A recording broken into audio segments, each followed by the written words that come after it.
Hi guys, my name is Tabitha. Today I'm going to be reviewing this soil meter. I did receive this as a gift in exchange for my review and I'm so excited to try this out. This is my first year doing a garden and I'm so curious to get it tested, so I'm going to show you what that looks like today. So here is the product. You've got this little user guide. It's going to tell us everything we need to know about it. And here is what the device looks like. It's got a nice large screen, got your little battery compartment, and it just takes 3 AAA. So let's get some batteries in it and we'll try it out.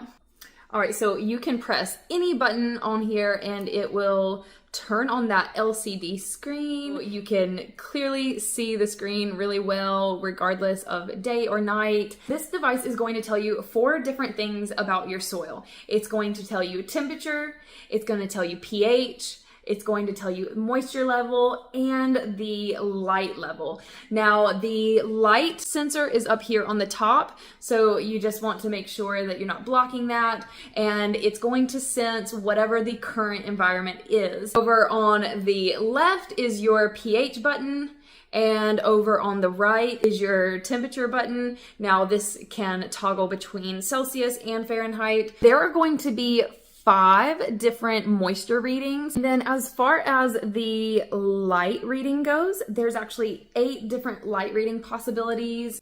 So whenever we go to use this, we want to stick the probe in about 3 to 5 inches as vertical as possible. Now, if the soil is hard, you don't want to try and force the probe in. You want to give it some water and wait about 15 minutes before you test it.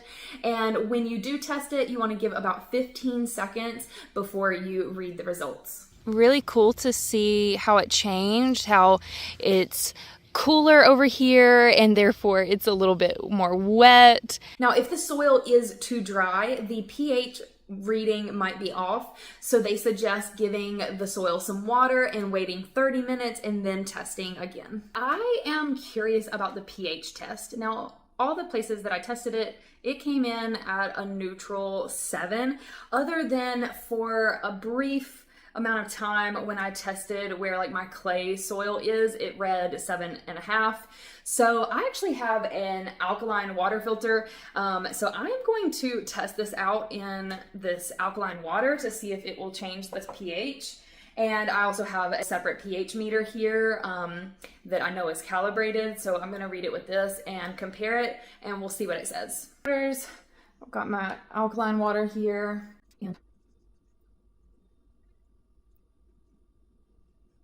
All right, so this is coming in at about 10 almost. Now this soil meter, its measurement range is up to 9.5. So let's see if it can at least sense that this water is alkaline. All right, so just sitting there at neutral, put it in this water. All right, so it is climbing. All right, so it looks like it stopped at about 9, which, I mean, sounds about right. So, all right, well, that makes me feel better. So it can read the pH well. I just didn't expect the different soils that I tested to all be like a true neutral 7.